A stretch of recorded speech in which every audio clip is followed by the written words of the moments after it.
Вітаю! У цьому відео покажу, як можна відреставрувати ось таке велике пошкодження на ДСП. Перше, що нам потрібно зробити, це встановити підкладку з іншої сторони від пошкодження. Для цього я просто приклею шматок каменю на силікон. Далі ми працюємо із самим пошкодженням, зачищаючи його та підготовлюючи для подальшої роботи. Перше, що нам потрібно, це заповнити недостачу за допомогою шпаклівки. Я буду використовувати для даного випадку епоксидку, так як рахую, що вона по міцності та своїм характеристикам найкраще підходить для даної ситуації. Щоб епоксидка не приклеїлась до підкладки, я використаю скотч у якості ізолятора. Далі набираю епоксидку та починаю її забарвлювати за допомогою білого пігменту, для того, щоб колір шпаклівки був максимально наближений до основного кольору. Добре розмішуючи та додаючи іще, доводжу основну масу смоли до однорідного білого кольору, який мені підходить. Після чого я додаю у суміш другий компонент затверджувач у пропорції 1 до 5. Ще раз добре розмішую та залишаю на 15 хвилин, щоб із суміші вийшло усе повітря. При заливанні контролюємо кількість смоли, щоб не було забагато, тому що зайву смолу, яка затверділа, прибрати буде вкрай важко. Далі починається найцікавіше.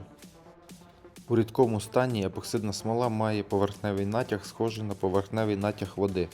Саме цей натяг не дозволить їй заповнити всі маленькі нерівності на краю пошкодження. Через 24 години, коли епоксидка вже повністю затверділа, можна перейти до наступного кроку. А саме вирівнювання невеликих нерівностей на поверхні епоксидного слою. Поверхню потрібно зробити досить шершавою для більш надійного щеплення із фінішною шпаклівкою. Саме її нанесення ви бачите зараз. У якості фінішної шпаклівки я використовую акрилову шпаклівку на водній основі. Вона достатньо швидко твердіє, має велику палітру кольорів, а також дуже легко обробляється. Але через свою м'якість її, можливо, потрібно буде нанести не один раз. Тобто нанести, відшліфувати, потім знову якісь нерівності, які залишились, ще раз перекрити цією шпаклівкою і ще раз відшліфувати. Для зручності обробки я буду використовувати ось таку циклю. Але можливо це зробити і за допомогою більш простих інструментів. Наприклад, металевого шпателя жорсткого.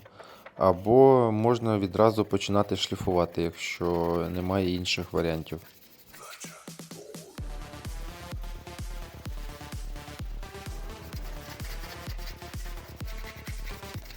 Хочу зазначити важливий момент, що саме від якості обробки фінішної шпаклівки буде залежати якість кінцевого результату.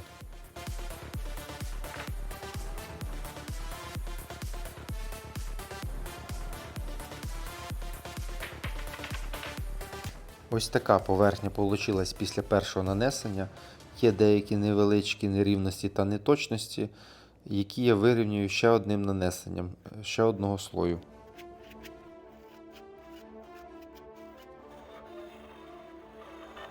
Ось такий результат ми маємо після обробки фінішного слою.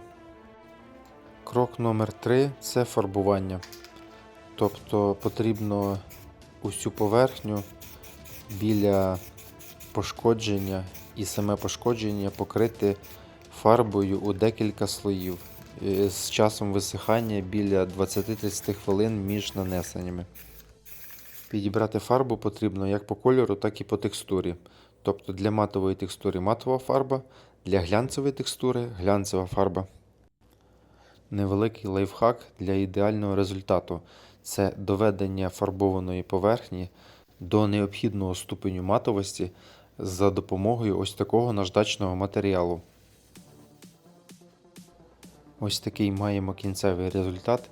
Кому було корисно, ставте лайки, підписуйтесь та дякую усім за увагу.